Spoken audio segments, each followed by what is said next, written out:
Alright guys, welcome back to the channel with your boy Weenix for another episode of Inazuma 11 Victory Road.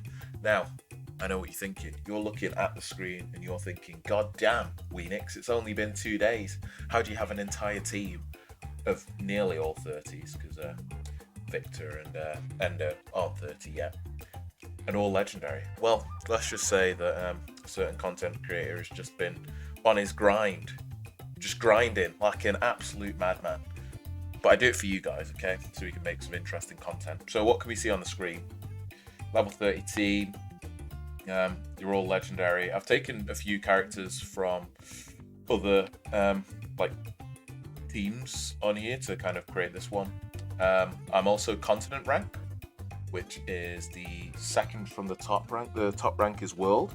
And so I think we're going to start a series called I don't know, Road to World, something like that. We'll start with this one, where we actually work our way up there. But I mean, we'll try and see how effective. Fucking hell, yeah, how effective. Jesus Christ, brain, can we work? Yeah, how effective the journey is in ranked, because I'm probably not going to post too many videos of like crappy connection ranked games.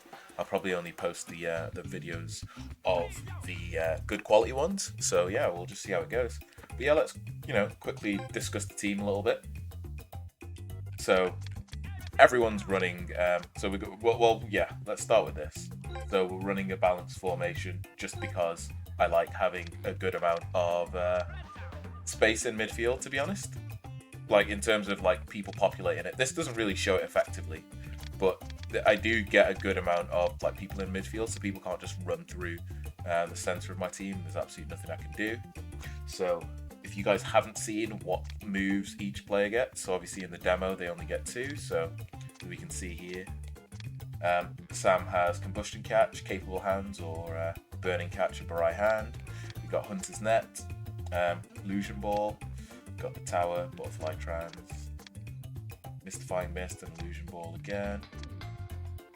Goopy Glue, Dance on Air, Death Zone, Killer Slide, Emperor Penguin 2, Illusion Ball, Disaster Strike and Killer Slide,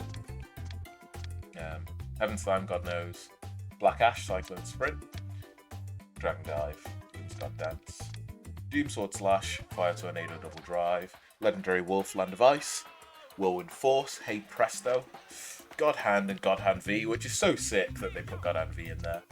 Spinning Shot and Illusion Ball. So yeah, this is the kind of main team that I've been rocking at the moment. I've not been grinding ranked too hard. Ranked is just a special case. Yeah, so reason why we've got Bylong or Hakuryu up front is because most people are running Endo. And I'll put it up on screen as well, but the type advantages, so wind is good against mountain, rock, earth, whatever. So he's the most effective forward to have, and he's also got the highest kick strength as of right now in the game that I've seen anyway. It's just a bit of a joke really. I don't get why he has to be so much stronger than everyone else.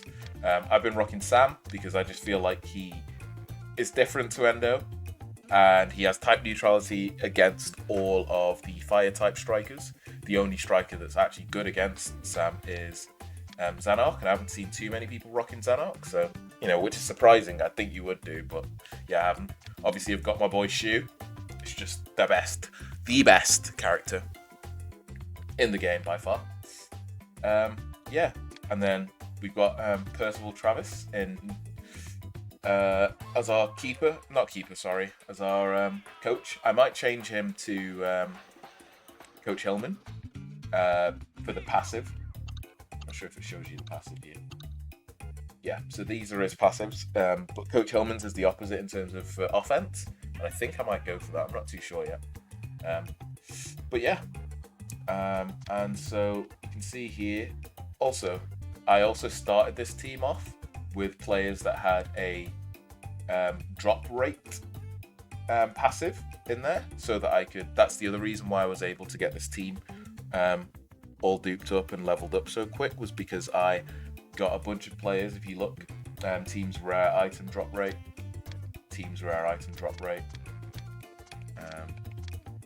team's common item drop rate.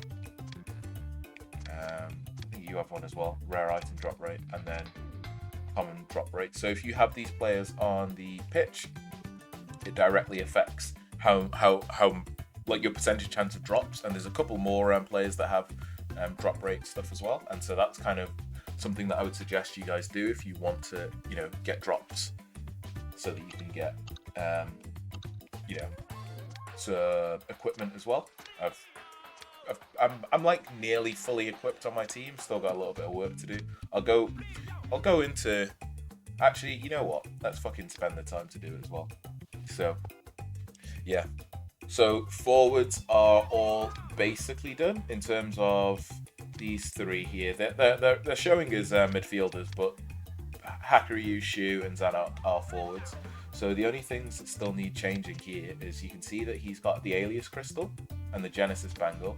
I just need to put those on Shu and Zanak as well, and then they will be totally complete. But I think that this is the most optimal, what's it called? Forward build right now. Midfielders, this is, I'm not sure if I need to change wind. No, actually, who's got the most up-to-date stuff? Yeah, so Jude has the most up-to-date midfield equips, in my opinion, at the moment. So, I mean, I could go into it a little bit further, but you can just kind of have a look for now, I guess, on an in-depth. If you guys want me to go more in-depth, I will do, and kind of run through my reasoning. But for now, I'm just going to show you like kind of what I've got. Defenders are still being worked on. This is a weak area for me. So yeah, as you can see here, it's kind of like the defenders are the area now that I need to kind of fill out a bit more. My goalkeeper is, I think this is once again the most up to date goalkeeper build in the demo at the moment. And so yeah, this is just kind of what I'm rocking. And yeah, I've got, you know, a spare fire striker if necessary. I've got Sean if necessary. Endo, I think you kind of need enough strikers to cover all scopes. You should always have one spare goalkeeper, one midfielder, one defender. I think this is like optimal for subs as well, to be fair. Yeah, and then I think that having 4 defenders is the play, 3 strikers, 3 midfielders, and that's kind of how we're rocking, how we're going about things. So I mean, you can see in the wheel as well, it kind of highlights to you what stats are effective for which position. So you can see forwards need kick and control, midfielders need control, technique and intelligence, defenders need pressure and physical, and goalkeepers need agility and physical. So you know what, I will go into it a little bit. So for these items here, the Genesis boots, let's have a look. The Grandpa gloves, Chrono Stone, you'll notice that all the stats that they affect make sense. So pressure and physicality,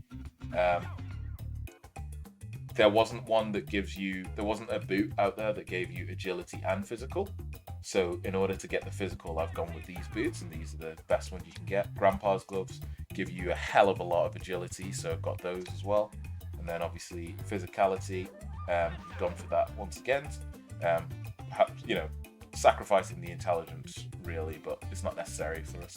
And then physicality and agility, and so you can see it's just the ideal for the goalkeeper. Let's go into pick a defender. And so we have a look here. What do we have? Well, we'll just start with these. So technique and intelligence. So you might be thinking, all right, that doesn't really make too much sense considering she's a defender. But I've also got these because the likelihood is that she is going to be in some like scrambles and what's it called, focus battles, and she will, I'd like some of these stats actually factor into how effective you are for those as well. And then obviously for the actual Bangle, pressure and physicality is more in line with you know, defensive capabilities. Still need to get a bracelet and some boots to round her out. But yeah, those are the defenders. Let's go into midfielders. So Zeus boots, giving you technique and control, just absolute essentials for your midfielders. Same thing with the wind bangle, although I can't remember if there's a better item out there to give me more control and technique, but this is what we're rocking for now. Control technique again, control technique. So yeah, not messing around, just making sure they've got all the sort of stats they need. And then the ideal for strikers at the moment, kick and control. Kick control, kick control, kick control. Easy peasy, lemon squeezy. It makes total sense, doesn't it, guys? So yeah, in very simple terms, this is kind of my team at the moment. I think if we just kind of have a little look here, what else should we kind of talk about? The tactics. Okay, so what I'm running at the moment is diamond defense, because there'll come a time where maybe someone's triple chain shot you, and even if you use your strongest move and maybe you blocked, you might still not have enough strength, but it gives you a save rate of plus 25% and an increase of 50% defense. So there is always time when someone's shooting at you to quickly pop this before you actually activate any of your actual saving skills. And then if you do this, it will the likelihood is, let's say someone starts the game off and they manage to get a triple chain shoot.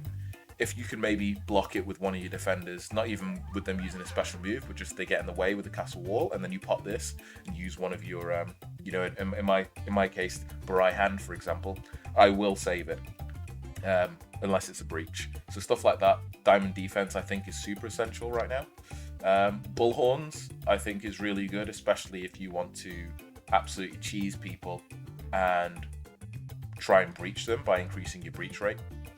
If you get like a full, we're going to have a video on that. It's going to be called the most toxic team in the beta, where we're going to go full breach rate team, maxed out stats for breach, and see how effectively, how many breaches we can get. Try that out in ranked, see how well that works out for us. But the actual focus on attack and defense is also really important. So for those battles where you're kind of on the side, the focus battles, once you pop this, it's basically like an easy win. Like there's unless someone just fully guesses all your paths, you're so much stronger than them that it is like a likelihood you'll be able to beat them. This Mount Fuji is super good as well. So, oh yeah, I didn't really highlight, but basically, so what's the difference between geoglyph effect and overall effect? So the way that geoglyph works is the area highlighted in yellow, the stats that you can see there, so basically where it says geoglyph effect and then it says tension depletion minus 25%. If you're in the yellow, section, then your tension will go down by a quarter. Well, it will deplete 25% slower, if that makes sense. But you have to be in the yellow section. Whereas the overall effect means just when you pop this, the amount of tension that you get is increased by 25%. And the same works for this. So if you're in the yellow region, then you get increased breach rate and focus attack and defense, which also means that when you're shooting with certain players in that toxic breach strategy, you want to be shooting from the very corners or the tips of the prong, the horns. Yeah, and then same here really. So yeah, that's kind of my team. That's kind of what I'm rocking at the moment. I'm not going to change anything too much, other than I'm not sure who else I'd want to kind of bring into my team currently. I'm quite happy with everything as it is. I do like Faerun and Xavier. Maybe, just maybe, I will kind of swap a couple of these players in. Maybe bring in Heath Moore at some point. But for now, I am pretty chuffed with how things are going. Actually, yeah, I might bring in Heath Moore. That might be what I'll do. But a lot of leveling is going to be needed on these other teams. But yeah, that's my team, guys. I hope you enjoyed this little breakdown. I was originally going to play a ranked game, but I just realised that actually going through my entire team at the moment is probably way more interesting to you guys. And so I guess the next video that you'll see after this will be the start of the ranked journey to world. So I hope you guys enjoyed. If you've got any comments on my team or any thoughts, let me know in the comments down below. Until next time, guys, peace out. Hope you're enjoying the Inazuma 11 content, because I'm loving it.